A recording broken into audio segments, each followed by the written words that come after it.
So you and your bandmates have original compositions. You have structured it, you have practiced it hard, and you guys are ready to hit the studio. Or are you?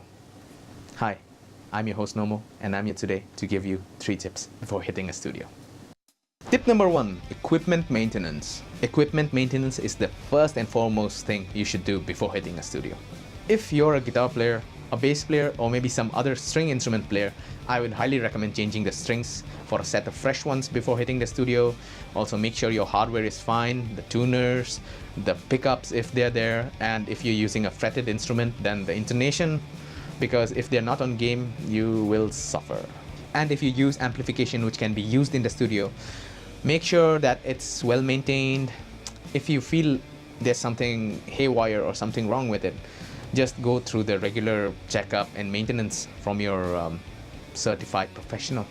If you are a drummer or a percussionist of some sort, make sure your instrument is in tune, and if you're using drum heads, make sure they're fresh ones. They're highly recommended, but even if they're not fresh ones, make sure they're at least usable and not something with holes in them or they've been battered so much that it doesn't make a good sound anymore. If you're a wind instrument player, then make sure that the reeds are clean, replace them if needed, and yeah, don't smoke.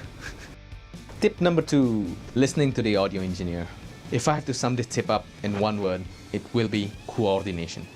Coordination between the audio engineer and the recording artist is absolutely necessary if you want a good sounding record.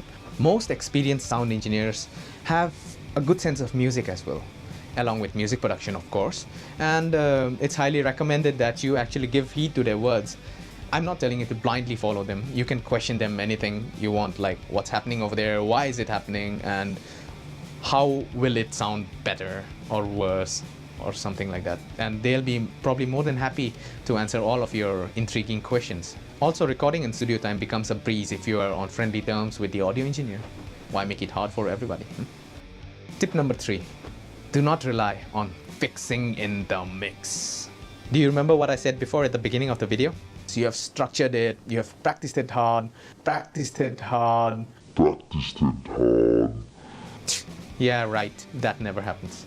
I mean, there are good, hard-working musicians out there, but if you look at the musical community as a whole, you can see a lot of lazy ones who are just not ready to put in the effort, and they just want everything to be fixed in the mix, from vocalists using pitch correction and time alignment, to guitar players, you know, using the fake double tracking thing, to drummers using sample replacements because they couldn't tune their drum properly, and so on. A lot of hassle, a lot of time wasted, very expensive on the recording party, and definitely not recommended. If you want an original, good sounding, organic tone for your music, you know, I would suggest getting it right at the source. If you get it right at the source, there's minimum hassle of mixing, minimum hassle of, you know, correcting this or that. It's already good right off the bat. So yeah, practice hard and get your musicianship game on. I really hope these tips were helpful to you all, and yeah, do like, share and subscribe. Okay then, until next time, I've been your host Nomo. You stay sweet. Nomo out.